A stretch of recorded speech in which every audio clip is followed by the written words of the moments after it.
एक समय एक गांव में गौतम बुद्ध आकर शरण लिए हुए थे।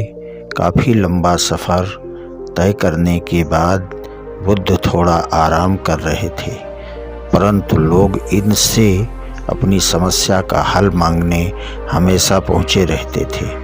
ऐसे में जहाँ भी बुद्ध रुकते वहाँ लोग लंबी कतार में जमा हो जाते और उनको अपनी समस्या बताते और बुद्ध उसका समाधान करते। उसी गांव में एक सड़क के किनारे एक भिखारी बैठा करता था। वह रोज रोज देखता कि लोग अपने दुख दर्द और अपनी गंभीर समस्या को लेकर के बुद्ध के पास आते हैं, और जब वहाँ से जाते हैं तो उनका चेहरा बेहद खिला खिला रहता है। वे मुस्कुरा रहे होते हैं और नए जोश के साथ भरे दिखते हैं। भिखारी के मन में यह विचार आया कि क्यों ना वो भी बुद्ध के पास जाए और उन्हें अपना हाल कह सुनाए, परंतु वह डरता था। इसके बाद एक दिन गहरे चिंतन के बाद वह भिखारी बुद्ध के पास गया।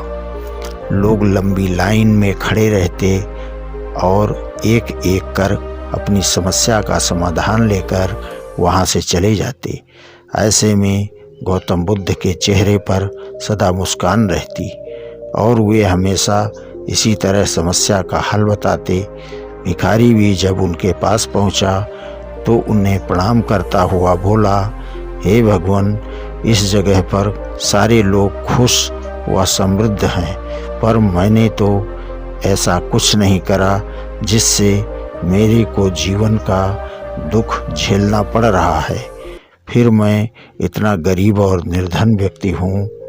बुद्ध बोले, तुम गरीब और निर्धन इसलिए हो क्योंकि तुमने आज तक सिर्फ मांगा है, किसी को कुछ दिया नहीं।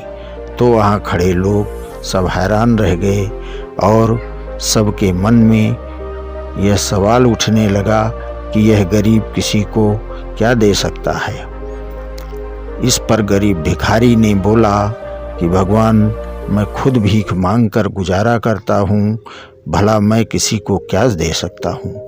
भगवान बुद्ध थोड़ी देर चुप रहे, फिर चुप्पी तोड़कर बोले कि तुम्हारे पास बहुत कुछ है, देने को ईश्वर ने तुम्हें बहुत कुछ दिया है, बांटने के लिए जिसमें सबसे पहले तुम्हारे यह दो हाथ हैं, जिनसे तुम लोगों की मदद या सेवा के लिए इस्तेमाल कर सकते हो।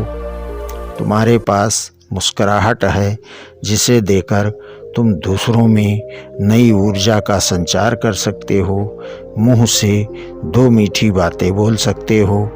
ईश्वर ने जिसको यह तीन चीज़ें दी हैं, उसको कभी कोई निर्धन और दुखी नहीं कर सकता। निर्धन होने का विचार तो यह सिर्फ हमारे मन में पनपता है। यह एक सिर्फ ब्रह्म है जिससे तुम्हें उभरना चाहिए और अपनी ज़िंदगी की नई शुरुआत करना चाहिए।